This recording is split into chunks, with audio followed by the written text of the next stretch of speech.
Você está ouvindo o podcast Exercício Físico para Todos, um evento produzido por Deise Mota, com o apoio da Associação Nacional de Personal Trainers, Conselho Regional de Educação Física da 6ª Região e 4 de 15.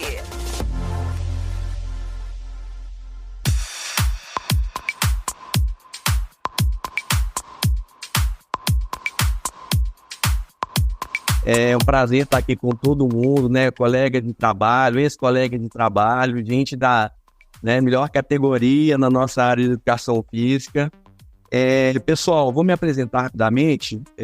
Meu nome é Marcelo, eu sou profissional de educação física, sou professor universitário, trabalho na UniBH e na UNA e também atuo até hoje, desde o segundo período de educação física, como personal trainer também.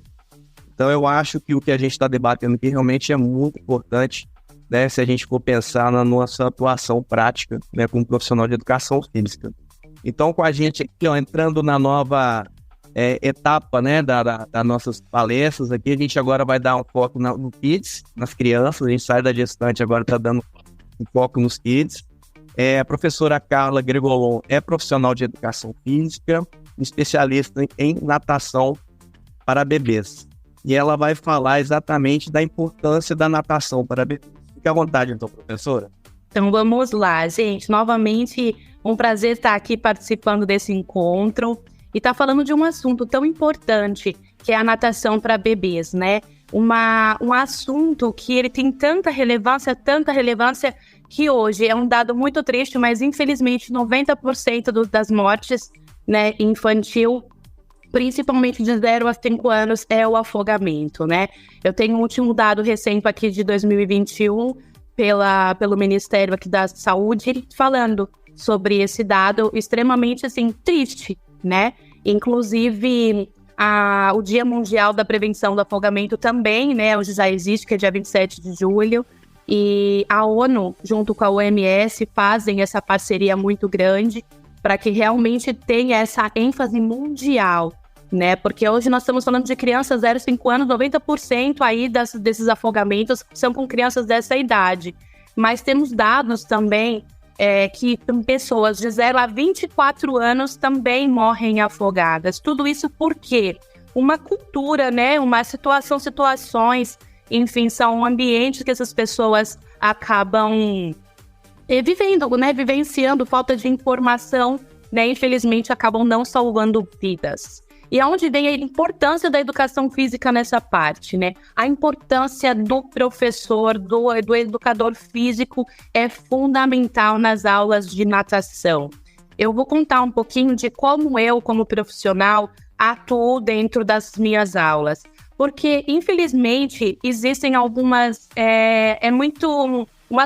crenças limitantes que falam, natação para bebê é só cantar, oba-oba, jogar aguinha e terminou. E não. Se as pessoas tiverem a consciência, o professor que está exercendo esse papel, tiver a consciência de que a sua aula pode sim salvar muitas vidas, aí a aula toma uma outra relevância, um outro patamar, uma forma de comunicação totalmente diferente. Quando eu estou atuando dentro das minhas aulas, a primeira coisa, o meu primeiro foco é os pais. Então, eu preciso conhecer os pais antes de iniciar a primeira aula. Eu preciso olhar nos olhos dos pais e entender se eles realmente sabem o que estão fazendo ali. O que realmente vai proporcionar dentro da minha aula e vai refletir na vida dos seus filhos. Então, não é só sobre socialização, sobre estimular a parte cognitiva ou motor, a musicalização. Tudo isso é o recheio do bolo, mas a cereja é você conscientizar os pais sobre a importância daquele momento, sobre a importância da frequência das aulas, sobre a importância que aqueles 30 minutos, 40 minutos de dinâmica precisa ser respeitado todas as partes. E eu tenho comigo uma das partes principais, né? 20 minutos que eu precisei para falar aqui, é muito conteúdo para ser passado, eu vou ser sucinta. Mas uma das primeiras coisas que eu faço é a entrada dos alunos na piscina. Gente, essa dica é maravilhosa. Eu estou há 10 anos atuando com os bebês E é uma coisa que eu não abro mão. Como professor, como profissional, a gente sempre tem que estar se atualizando. E eu procuro atualizar até a minha comunicação, mas a estratégia ela não deixa de ser fundamentada ao mesmo. Por quê? Quando eu recebo as crianças, eu já falo para os pais não entrarem na piscina com os bebês. Para eu primeiro me apresentar e conversar com eles e falar de que forma, todas as vezes, incansavelmente, os bebês vão entrar na piscina. Sendo na academia, sendo na sua casa, sendo no clube, no hotel, nas férias, aonde quer que seja que essa criança vai entrar na piscina, ela precisa ter essa mesma entrada. Como que é essa entrada? Então eu crio um ambiente de bichinhos, de brinquedinhos, e eu falo pro pai agachar na altura da criança e jogar os brinquedinhos na piscina. Ai, vamos jogar os brinquedinhos na piscina, joga, aquela piscina fica super atrativa. Eu tô falando de crianças de 1 ano, tá bom? Já. Mas crianças de 1 ano já tenha mais esse entendimento, tal, do que tá acontecendo. Mas mesmo assim, com crianças menores, eu também já faço os pais sentarem o bebê na bordinha e também jogarem os brinquedinhos. Mas vejam bem, as crianças não entraram na piscina ainda, tá bom? Então eu tô jogando os brinquedinhos e tudo mais. Os pais estão jogando e interagindo com os filhos. Aí vem a parte principal. Os pais observarem as crianças que já estão andando, né, por volta da piscina, observar se a criança vai ou não cair dentro da água, se ela vai se jogar, se ela não vai se jogar, como é que vai ser. E o pai senta na retaguarda e eu dentro da piscina, observando o que está acontecendo. Então, o que acontece? O papai ou a mamãe, né, a pessoa que está de reverência lá, vai olhar para a criança e vai falar assim, você quer entrar? E a criança automaticamente vai verbalizar com o corpo ou se comunicando. E aí o papai e a mamãe vai olhar assim no olho da criança, abaixando no nível e vai falar assim, mas primeiro a mamãe vai entrar, primeiro o papai vai entrar, você vai esperar. E sempre conduzindo a criança para esperar. Isso, gente, é uma educação, isso é uma questão de você sempre fazer a mesma coisa, porque a criança vai aprender pela repetição. Então, o papai ou a mamãe vai pedir para a criança aguardar, o papai vai entrar do lado da criança e a criança esperando. E aí, quando o pai entra, é a hora que vem a cereja. Aí a criança vai entrar, então o papai vai pegar aqui pelo bracinho e vai falar assim, olhando sempre no olho, eu friso muito bem isso nas minhas aulas, sempre olho no olho, a comunicação de olho no olho. Agora você pode entrar, o papai e a mamãe já entrou e entra com a criança na piscina. Por que eu faço isso? Gente, o que acontece na questão dos afogamentos? As crianças veem uma piscina descoberta, as crianças estão vendo alguma coisa dentro da piscina, dentro da água, que chama a atenção. Alguma coisa caiu lá dentro, então tá chamando a minha atenção.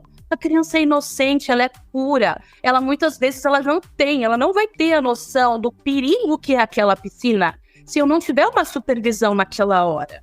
Então eu ensino desde pequenininho que eu só posso entrar quando eu tenho algum responsável. Eu só posso entrar na piscina quando tem a minha mãe, ou meu pai, ou minha avó, meu tio, quem quer que seja, mas um adulto. Porque se algo cair na piscina, eu primeiro preciso chamar alguém para ir buscar. E eu não posso resolver sozinho, eu não posso pular na piscina. Então essa é uma forma que eu faço incansavelmente com todas as crianças, até os 3 aninhos, né? 3 aninhos mais ou menos, eu faço essa forma incansavelmente de entrar na piscina dessa forma. Porque a partir dos 3 anos já começa uma outra dinâmica de aula, onde os pais não precisam mais entrar nas aulas, né? Então eles já podem ficar do lado de fora, os pais já começam a assistir e eu já começo a conduzir as aulas ali com 4 crianças, com algum outro professor também de auxílio. Então já é uma outra dinâmica de aula. Mas essa questão dos bebês é algo que realmente salva muitas vidas. E o que é mais interessante de tudo isso é você não apenas aplicar, você validar. E a forma mais impressionante e como é que eu posso dizer, compensador de tudo isso é você escutar a mãe e o pai falando, eu fui no hotel e a minha filha pegou pelo braço para eu ir até a piscina. Minha filha me chamou para eu pegar alguma coisa que caiu na piscina. Gente, isso é uma forma compensadora tão grande do nosso trabalho. Você se sente tão importante naquele momento de você escutar que uma criança está assimilando, que ela está aprendendo que a piscina ela precisa ter um limite, ela precisa ser respeitada, né? Então é através de quem que essa criança vai aprender? Quem é a referência dessa criança? É o pai, a mãe, é o cuidador, né? Muitas vezes eu peço também para que os pais que entrem dentro da piscina seja alguém de referência da família, não seja alguém aleatório. Quem que a criança, com mais tempo fica aquela criança? Porque você vai criando, né, essa confiança, a afetividade, porque são os laços nessa aula de natação vão sendo criados. Porque você imagina, eu estou num ambiente que para mim gera insegurança, mas eu tô com alguém que tá me acolhendo, eu tô com alguém que eu sinto confiança, segurança. Então esse elo, ele só vai fortalecendo cada vez mais, cada vez mais, cada vez mais, cada vez mais. E as informações que são passadas sempre nas aulas, eu sempre passo informação para os pais. De a criança, quando ela vai fazer imersão, se ela pega um pouquinho de água, o que precisa fazer para desengasgar, o que eu preciso fazer quando a criança está assustada, quando ela está chorando muito dentro da água, quando ela não gosta de água na cabeça. Então, são informações importantes que o professor não é só cantar a aula, né, direcionar, mas sim sempre está trazendo novidades para acolher esse pai com muita informação, para que essa criança seja uma criança livre dentro da água, dentro da piscina, e vá criando uma certa maturidade e que a gente venha diminuir essa porcentagem de afogamento infantil das crianças, né, que infelizmente às vezes não têm o acesso, não têm o conhecimento e que acontece, todos nós estamos suscetíveis a, infelizmente, esse tipo de situação. Recentemente uma reportagem, né, não sei se vocês se recordam, mas o garotinho Heitor, que ficou não sei quanto tempo embaixo da água e que depois ele, né, ficou bem, mas ele tinha 4 aninhos. Então, uma natação ali, de repente, um exercício de uma dona aranha que a gente ensina a fazer o agarre na borda, de repente, talvez seria auxiliado, um exercício de rotação. Então, são muitas coisas que nós, educadores físicos, profissionais da área da educação física, temos que levar com muita seriedade, com muito afinco, porque a natação salva muitas vidas. Gente, a professora Elisa, ela é profissional de educação física também, né, com doutorado em Ciências do Esporte e Biomedicina e fundadora da Academia CrossFit Cipó. E ela vai falar exatamente sobre o tema do CrossFit para crianças. Professora, fique à vontade. Obrigada. É um prazer estar aqui conversando um pouquinho sobre esse assunto que é super interessante, né? Apesar dos 20 minutinhos, vou até marcar aqui para não exceder esse tempo. Vocês vão ver que isso é uma sementinha para despertar o interesse, para as pessoas correrem atrás desse conhecimento, que eu acho que é importante para qualquer tipo de modalidade de atividade física para crianças e adolescentes, e até mesmo muita coisa que eu vou falar aqui serve para os adultos também. Então, descrevendo, eu tenho cabelos compridos, lisos, castanhos, estou usando uma blusa verde escura, e atrás de mim, vocês conseguem ver uns desenhos infantis aí, feitos pelos meus filhos. Bom, o que eu vou estar abordando hoje nesses 20 minutos? Primeiramente, eu vou falar sobre o que é o CrossFit e o que essa modalidade se tornou. Depois eu vou diferenciar o CrossFit infantil, né, para crianças e adolescentes, do CrossFit realizado por adultos.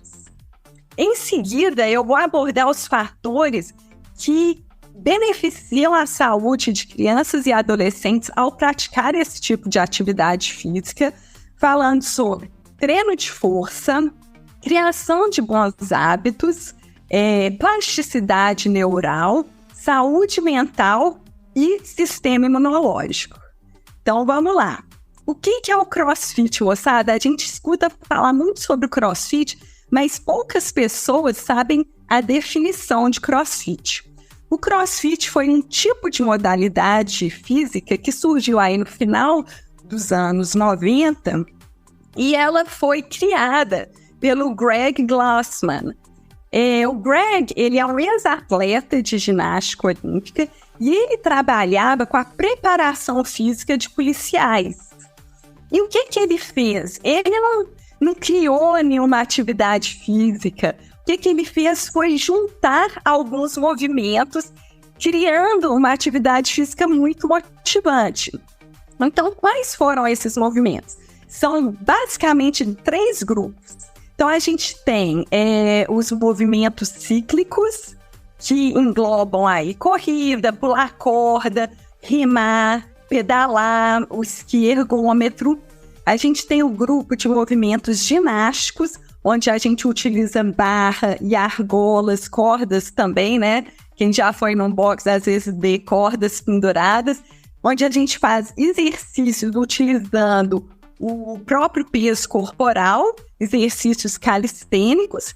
E o terceiro grupo de movimentos são os movimentos com pesos livres, onde a gente vai estar utilizando dumbbell, kettlebell e barbell, aquela barra onde a gente coloca peso nas extremidades. E os barbéis são muito utilizados para a gente praticar o levantamento de peso olímpico, tá? Então, no CrossFit, a gente também treina o que a gente chama de snatch, o clean and jerk, que seria em português o arremesso e o arranque. Como vocês vão ver no CrossFit, o vocabulário é muito inglês, porque surgiu nos Estados Unidos. Então, quem pratica acaba aprendendo também aí uns termos em inglês.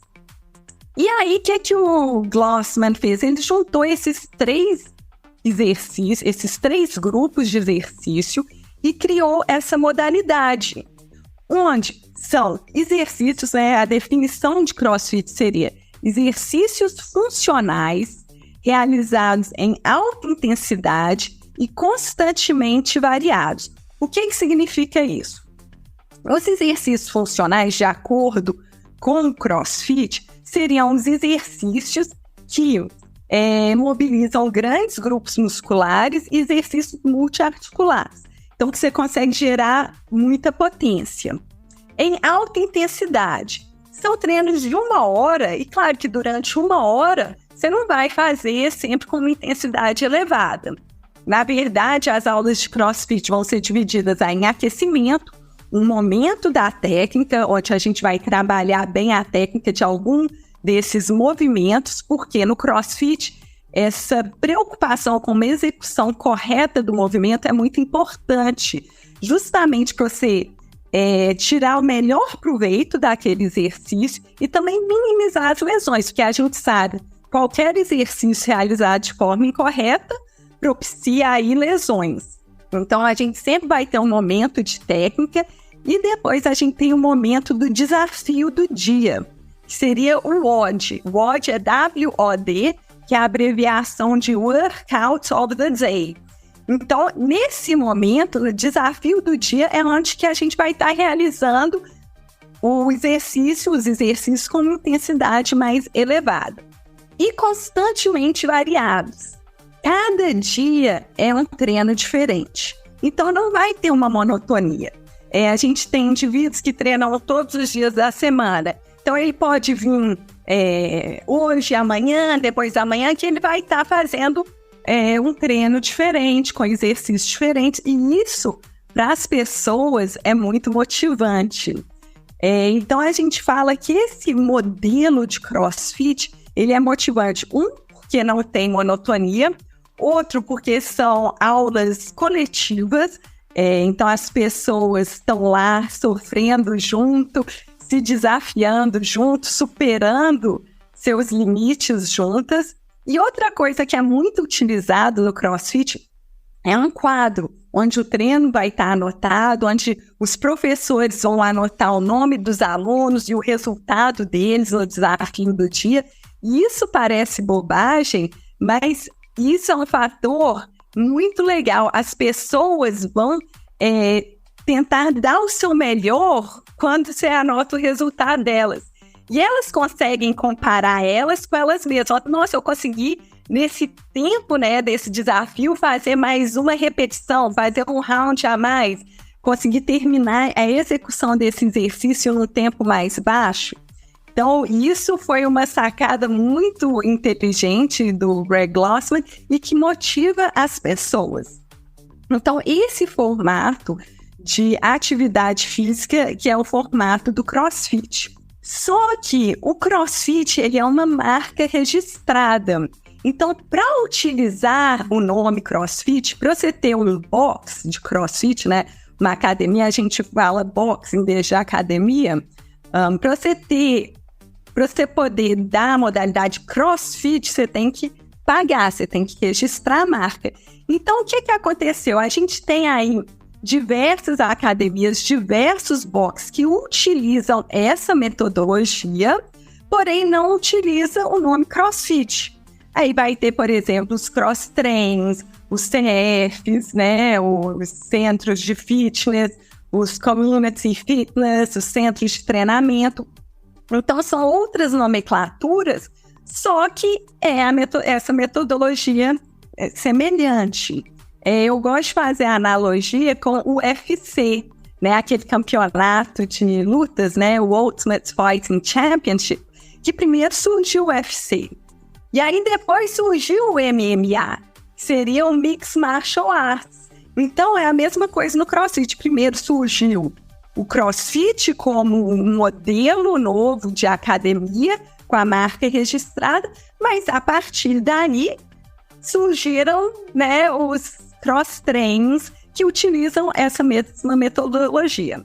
E uma coisa que eu acho que a gente tem que ter clara, tanto para adultos quanto crianças e adolescentes, é o objetivo do CrossFit. O objetivo deste modelo de atividade física, que é a melhora do condicionamento físico geral. Porque uma vez que a gente melhora o condicionamento físico geral do indivíduo, a gente melhora a saúde dele. Então, indivíduos com um condicionamento físico melhor têm melhores marcadores de saúde. E o que seria condicionamento físico geral? Vocês já pararam para pensar? Nossa, o que é uma pessoa bem condicionada fisicamente? Será que é aquela que tem um VO2 elevado, um maratonista? Será que é um levantador de peso olímpico que tem muita força, uma força máxima, mas um VO2 baixo? Então, o que é o condicionamento físico geral? E, né, no CrossFit, a gente fala que o condicionamento físico geral é quando você tem uma capacidade, na verdade, você tem todas as capacidades físicas bem desenvolvidas. Então, você vai treinar capacidade aeróbia, você vai treinar força máxima, resistência de força, velocidade, potência, coordenação, flexibilidade. Então, no treino de CrossFit, você vai abordar todas essas capacidades físicas. Por quê? A definição de um bom condicionamento físico é a capacidade do indivíduo de realizar o trabalho, né, trabalho como na física mesmo, em diferentes modalidades. Então, seja levantar um peso, seja pedalar, seja subir numa corda, seja fazer um pull-up, seja remar, com diferentes demandas metabólicas. E as demandas metabólicas, elas são definidas de acordo com a duração do exercício. Então, você vai fazer um exercício que dura 10 segundos, você vai ter uma demanda energética específica. Você vai fazer um exercício de 20 minutos, a demanda energética é diferente. Então, nos treinos, né, de CrossFit, desse tipo de modalidade, a gente tenta abordar todas as capacidades físicas e diferentes demandas metabólicas. Bom, então esse é o objetivo do CrossFit, saúde. E qual que vai ser a diferença da aula que você vai dar para crianças e adolescentes da aula do adulto? A diferença principal é a ludicidade que vai ter na aula das crianças e dos adolescentes. Por quê? Por vários fatores. Uma das coisas é motivar as crianças, engajá-las, e isso a gente sabe que através da brincadeira a gente consegue fazer muito bem, né? Tanto em atividades físicas quanto em escolas também. Então, os professores usam a ludicidade para engajar as crianças. Mas na prática de atividade física, a utilização de ludicidade durante o treino de técnicas, por exemplo, vai ser essencial para o aprendizado daquela criança com relação àquela técnica, para a retenção da coordenação motora que ela realiza naquela técnica. Então, a gente usa brincadeira, às vezes no aquecimento, um jogo, a gente utiliza aí no final da aula, né, jogos que vão trabalhar várias capacidades físicas, mas também durante a parte de treino de técnica, justamente para que essas crianças, esses adolescentes, consigam melhorar a técnica de forma mais eficiente. Então, esse seria um fator principal da diferença das aulas de criança e adolescente para a aula de adulto. Outro fator importante é o jeito com que você dá o feedback para as crianças, para os adolescentes. Então, mesmo crianças com diferentes faixas etárias, o professor vai ter que saber qual tipo de feedback é mais apropriado para aquela faixa etária. Então, eu posso estar trabalhando com pré-adolescentes, né, entre aí 12 e 14 anos, eu vou corrigir eles, eu vou dar um feedback construtivo de uma forma. Para crianças de 6 a 8 anos, vai ser totalmente diferente. E o que é importante a gente saber? Que quanto menos feedback corretivo a gente dá para esses exercícios que são complexos, né, multiarticulares, melhor. Porque você vai corrigir, por exemplo, a posição do joelho, às vezes eles vão esquecer da posição do tronco.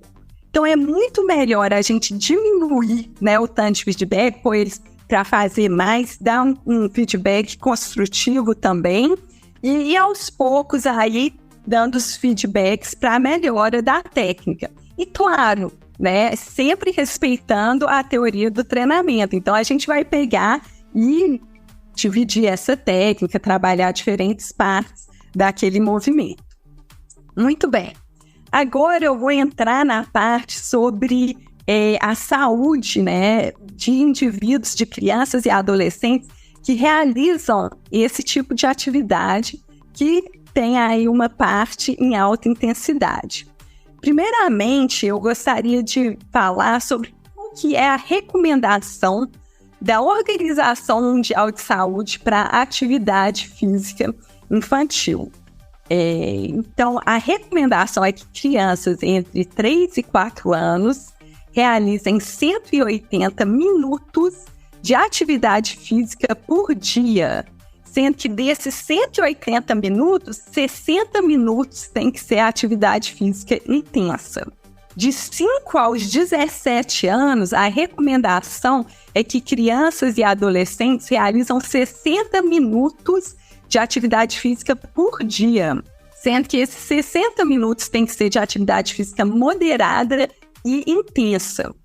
Ou seja, eu acho que se a gente olhar aí para a nossa população infantil, a maioria das crianças e adolescentes não estão fazendo esse tanto de atividade física. Primeiro porque na escola são 2 aulas por semana de 50 minutos de educação física e até as crianças chegarem no lugar da educação física, começar a realizar a aula, e no final elas fazem de 20 a 30 minutos só. E quem não tem acesso a uma atividade física depois da aula? A gente sabe que hoje em dia as crianças, os adultos, né, o mundo está cada vez mais sedentário. Então, um dos objetivos do CrossFit é justamente criar esses bons hábitos desde a infância. Porque a gente sabe que uma criança que é motivada a praticar atividade física, que gosta de fazer atividade física, ela vai se tornar um adolescente fisicamente ativo, que vai se tornar um adulto fisicamente ativo e o idoso. E isso aumenta a saúde e a qualidade de vida. Então é muito importante a gente criar bons hábitos desde a infância. E praticando uma atividade física que a criança gosta, que ela é motivante, isso é um passo essencial. Eu vou falar um pouquinho mais sobre os bons hábitos daqui a pouco, mas agora eu vou abordar um assunto que até às vezes é um pouco polêmico, que é treino de força, né? Muitas pessoas falam, nossa, mas criança pode treinar força, adolescente pode treinar força? Se bem orientado, pode e deve. Porque hoje em dia a gente sabe que exercício de força é essencial para aumentar a densidade óssea. E o aumento da densidade óssea ocorre desde a infância. Tem um pico aí na adolescência e finaliza, né, a densidade óssea nossa por volta de 25 a 30 anos de idade. Depois disso, ela estabiliza e após os 45 anos ela começa a ter um leve declínio. A atividade física vai ser essencial para você fazer com que essa criança, esse adolescente, atinja a idade adulta com uma densidade óssea adequada, otimizada. Então, os exercícios de impacto que a gente tem nessas modalidades estilo crossfit, pular corda, correr, saltar caixa, eles vão ser um estímulo muito benéfico, mas os exercícios de força também, porque a gente sabe que quando tem contração muscular, a origem e inserção desse músculo no osso vai estimular, né, a deformação do osso, que por sua vez estimula as células, os osteoblastos, a depositarem mais cálcio nos ossos. Então, exercício de força não só é recomendado, mas crianças e adolescentes devem fazer. Claro, gente, igual adulto, sempre bem orientado pelo profissional, sempre respeitando o limite de cada criança, sempre respeitando a teoria de treinamento.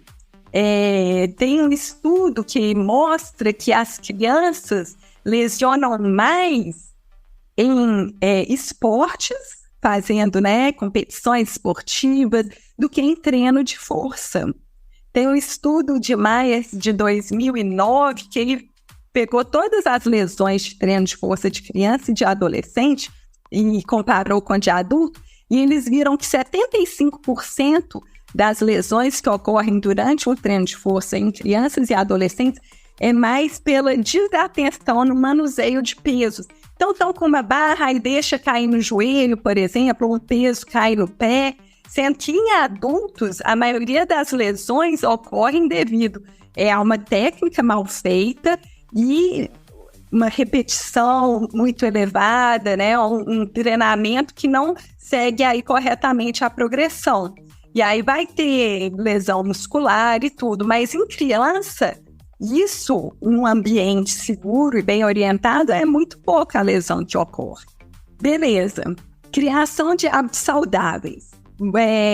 Fazer com que a atividade física seja motivante para as crianças, que tem essa parte de desafio. E no CrossFit, eles incentivam muitos profissionais que lidam, né, com a atividade física para a criança, a conversar com ela sobre a importância de uma vida saudável. Então, eles abordam o que é uma alimentação saudável, o que são alimentos que não são saudáveis, da importância dos estudos na escola. Então, tudo isso, eles acreditam que cabe ao profissional de educação física que trabalha com criança. E aí eu entro agora num ponto interessante, que é sobre a plasticidade neural. Durante uma atividade física realizada de forma intensa, a gente vai ter a liberação de uma proteína que se chama BDNF, que seria o fator neurotrófico derivado do cérebro, a abreviação em inglês, BDNF. E essa proteína, ela vai ser essencial para a saúde neural, ou seja, ela auxilia a diferenciação dos neurônios, ela auxilia a sobrevivência dos neurônios e ela auxilia a função cognitiva. Por quê? O que é a memorização? O que é o aprendizado? É a sinapse que ocorre entre os neurônios. Então, a presença do BDNF vai auxiliar essas sinapses a acontecerem.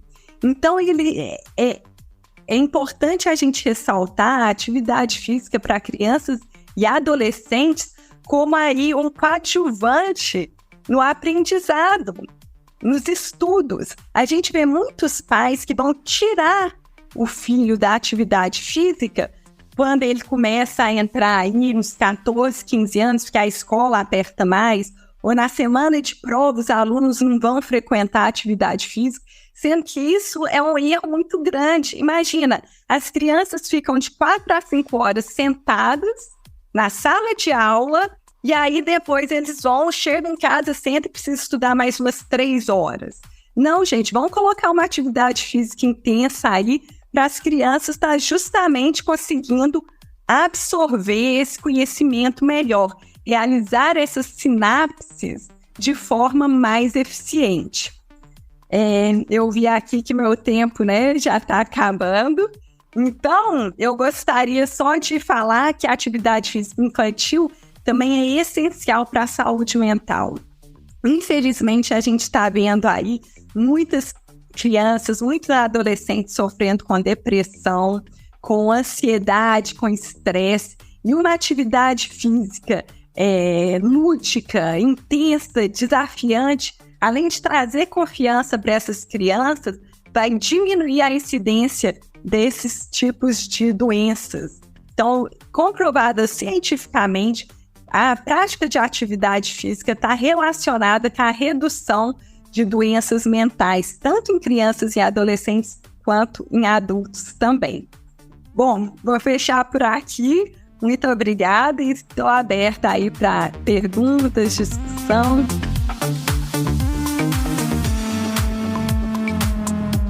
Dois temas muito importantes, né, gente? Porque o primeiro, né, com a professora Carla, ela falando da importância em relação ao afogamento. Então a gente fica só pensando da atividade em si, mas tem, né, uma coisa por trás que a gente sabe que dependendo, se os pais chegam para nós, né, profissionais de educação física, e perguntam assim, qual atividade você acha que é adequada para o meu filho?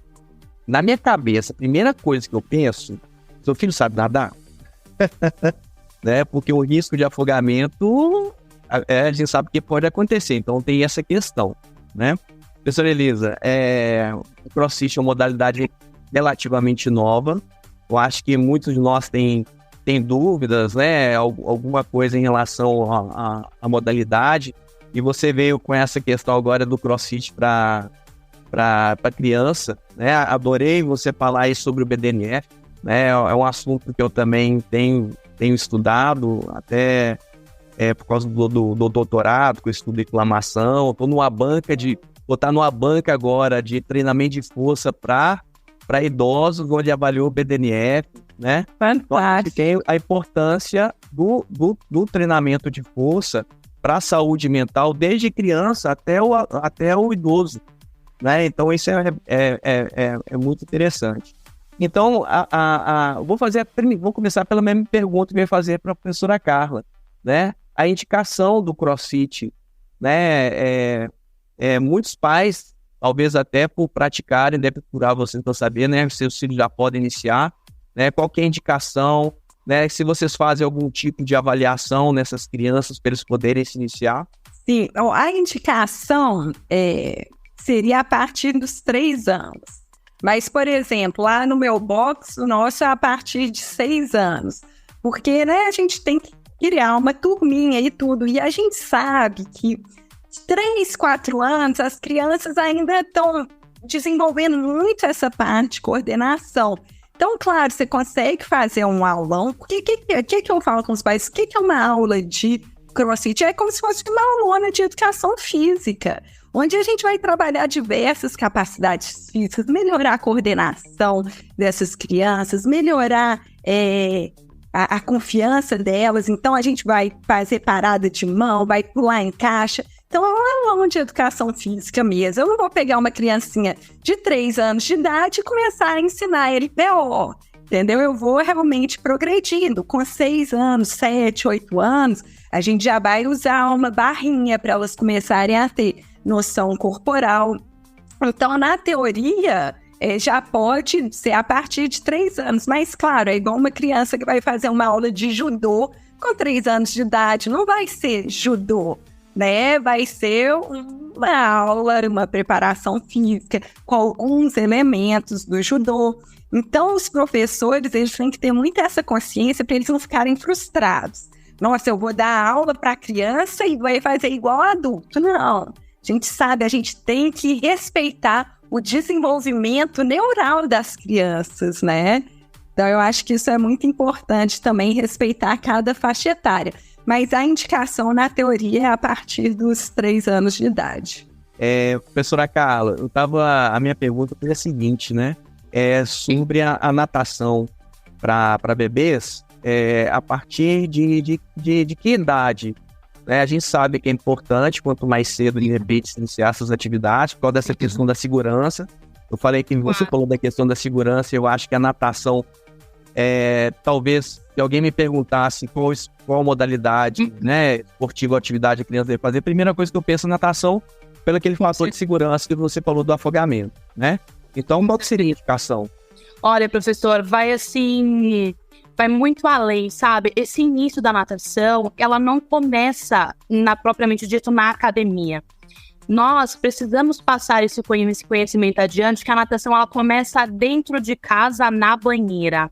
Ela pode, assim, iniciar... Tem alguns estudos que já trazem, né, alguns artigos que já trazem, inclusive, esses benefícios com crianças com 3 meses.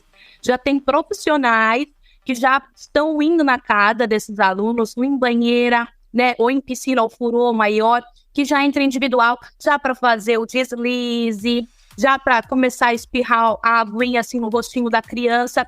E uma dica muito importante para quem é mamãe ou ainda tá, né, tem um bebezinho ainda a caminho, quando a gente vai dar o banho no bebê, é um momento tão gostoso e precisa ser um momento ali de top, a água precisa estar sempre, né, não tá aquela água muito gelada, ou água que o bebê precisa se sentir como se estivesse na vida intrauterina, acolhido. Então precisa ter até um paninho para não ficar com muito frio. Então ali já começa a natação. Eu sou mamãe de 2 meninos maravilhosos e em casa eu já colocava uma musiquinha, musicalização, então ali já era o nosso momento, ele já começava a natação com eles. Então eu tô falando de 3 meses, voltando à sua pergunta. Mais ou menos com 3 meses a gente já consegue, porque antes o bebê ainda tem aqueles espasmos, aquela situação. Então uma coisa que requer muita atenção, que o bebê escorrega, né, gente? Então, mas o fato de você entrar com ele no chuveiro, a questão desse contato, já tá começando essa questão da aguinha. E falando sobre a dica, para quem ainda, né, tá aprendendo a técnica, ou para mamãe e papai também, quando a aguinha cai no rosto da criança, nós não devemos imediatamente com aquela expressão e já tirar, sabe, a água do rosto. Não. A criança precisa entender que aquela água não machuca, que aquela água não tá te ferindo, não tá te atrapalhando. Eu não tô engasgada, eu não tô precisando de auxílio. Então, às vezes, de propósito, espirra a aguinha no rostinho da criança e aí ela vai se familiarizando. Então, a natação já tá acontecendo. Porque eu recebo muitas crianças, professor Marcelo, na água com muito medo. Que não pode jogar água na cabeça. Mas os pais bloqueiam as crianças. Os pais estão trazendo isso dentro de casa de uma forma que é por amor. Eu não estou julgando esses pais.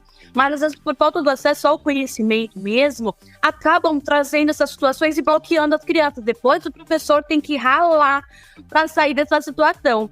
Então, na academia, as crianças vêm normalmente a partir dos 6 meses. Por quê? Eu preciso ter um tratamento adequado com o pH, a temperatura da água. Normalmente, a mesma piscina não é a piscina que é usada para adulto. Porque é diferente você colocar um bebezinho numa água que precisa estar totalmente ali tratada do que um adulto. O adulto nada com uma outra temperatura. Bebê nada com uma outra, em torno de 30 a 33, dependendo da cidade, da localização. Tem a questão do tratamento da água, é extremamente importante. Então, são 2 coisas distintas. Então, 6 meses de vida, o bebezinho já começa a ter esse contato com a natação. E o bebê, ele vai, das minhas aulas, algumas metodologias são diferentes, está tudo bem. Mas as minhas aulas é de 6 meses a 3 aninhos, junto com o responsável. A partir disso, eu já começo a separar o papai e a mamãe. Alguns gostam, outros não.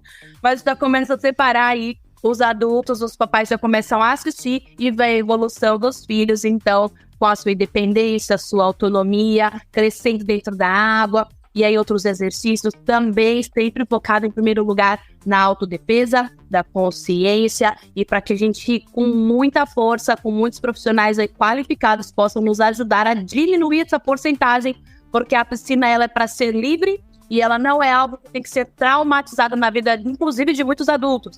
mas nós precisamos ser a criança que tem o domínio da água, ela tem uma infância diferente. Uma infância com autonomia, que mergulha, que sobe, que pega objeto. E os pais também, tá? Porque os pais também ficam mais tranquilos. Não fica aquela pressão. Criança, não criança. Meu Deus, churrasco de família, tem piscina? Ah, não, vem piscina nem vou. Porque, ó, meu filho não obedece, ele vai pular, vai causar problema. Gente, procura um profissional de educação física, com a natação, que nós estamos aí de coração aberto, apaixonados pelas essas crianças em mergulhar com muita sabedoria e diversão. É isso, gente. Beleza. Gente, ó, parabéns para vocês por estar trabalhando nessa área, né, de crianças. Vou dar só um relato aqui, pessoal, tá? Há 12, 13 anos atrás, eu trabalhei com crianças por acaso. Uma personal trainer minha, né, minha cunhada, pediu para me ensinar o meu sobrinho a andar de bicicleta. Né? Os pais não têm tempo para os filhos, gente, nem para ensinar o menino. Consequência, era um condomínio muito grande, eu acho que eu ensinei 6 ou 7 crianças do condomínio inteiro, porque as babás e os pais foram vendo e pediram para mim fazer a mesma coisa. Daí, começaram a pedir para mim treinar, né, fazer atividade física com os filhos. De repente, eu estava trabalhando com criança também. Tá? Então, assim, é um nicho de mercado interessante, a gente deve se preparar. E eu agradeço vocês por compartilhar a experiência, né, e o conhecimento de vocês aqui com os clientes.